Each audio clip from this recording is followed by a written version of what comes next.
Item ಯಾವುದೇ ಇರಲಿ try ಮಾಡಿ ಆಚಿ ಚಿಕನ್ ಮಸಾಲಾ. ಬೆಂಗಳೂರಿನ ಶಿವಾಜಿನಗರ ಫುಟ್ಪಾತ್ ಸಂಪೂರ್ಣ ಖಾಲಿಯಾಗಿದೆ. ಈಗ ನಿನ್ನೆ ಗಲಾಟೆಗೆ ಕಾರಣವಾಗಿದ್ದ ಫುಟ್ಪಾತ್ ಇಂದು ಹೇಗಿದೆ ಗೊತ್ತಾ?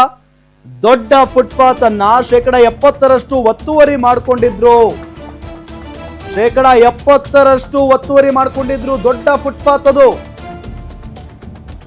ಬೆಂಗಳೂರಿನ ಜನರಿಗೆ ಬಹಳ ಚೆನ್ನಾಗಿ ಗೊತ್ತಿರುತ್ತೆ. ಎಸ್ಪೆಷಲಿ ಅಲ್ಲಿ ಶಾಪಿಂಗ್ ಹೋಗೋರು, ಅಲ್ಲಿ ದಿನನಿತ್ಯ ಓಡಾಡೋರು, ಅವರಿಗೆಲ್ಲ ಬಹಳ ಚೆನ್ನಾಗಿ ಗೊತ್ತಿರುತ್ತೆ ಅಲ್ಲಿ ಹೆಂಗಿತ್ತು ಪರಿಸ್ಥಿತಿ ಅಂತ ಹೇಳಿ. 70% ಒಂದು ಫುಟ್ಪಾತ್ ಅನ್ನ ಒತ್ತುವರಿ ಮಾಡ್ಕೊಂಡಿದ್ರು ಅಂತ ಅಂದ್ರೆ ಜನ ಓಡಾಡೋದಕ್ಕೆ ಜಾಗನೇ ಇರಲಿಲ್ಲ ಅಲ್ಲಿ. ಘಟನೆ ನಡೆದ ಸ್ಥಳದಿಂದ ನಿಮ್ಮ guarantee news ground reality.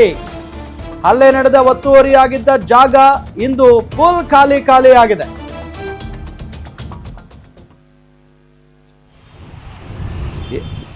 S, ಗಮನಿಸ್ತಾ ಇದ್ದೀವಿ ಈ ದೃಶ್ಯವನ್ನ.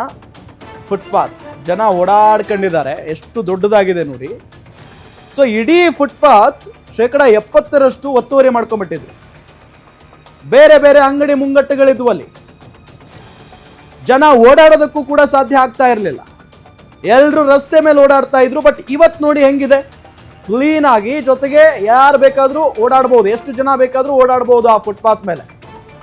ಅದೇ ನಿನ್ನೆವರೆಗೂ ಹೇಗಿತ್ತು, ಸಂಪೂರ್ಣವಾಗಿ ಅಂಗಡಿ ಮುಂಗಟ್ಟುಗಳಿಂದ ತುಂಬಿ ಹೋಗಿತ್ತು ಆ ಒಂದು ಫುಟ್ಪಾತ್.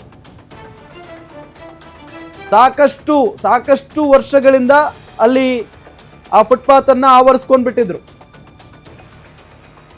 ರಸ್ತೆಯಲ್ಲಿ ಜನ ಓಡಾಡಬೇಕಾದಂತ ಪರಿಸ್ಥಿತಿ, ಜೊತೆಗೆ ಸಾಕಷ್ಟು ಅಪಘಾತಗಳಾಗ್ತಾ ಇದ್ವು ಇದೇ ಕಾರಣಕ್ಕೆ. ಇಷ್ಟು ದೊಡ್ಡ ಫುಟ್ಪಾತ್ ಜನರು ಓಡಾಡೋದಕ್ಕೆ. ಬಟ್ ಅಲ್ಲಿ ಅಂಗಡಿ ಮುಂಗಟ್ಟುಗಳನ್ನ ಹಾಕಿದ್ರಿಂದ ಜನ ರಸ್ತೆ ಮೇಲೆ ಓಡಾಡಬೇಕಾಗಿತ್ತು.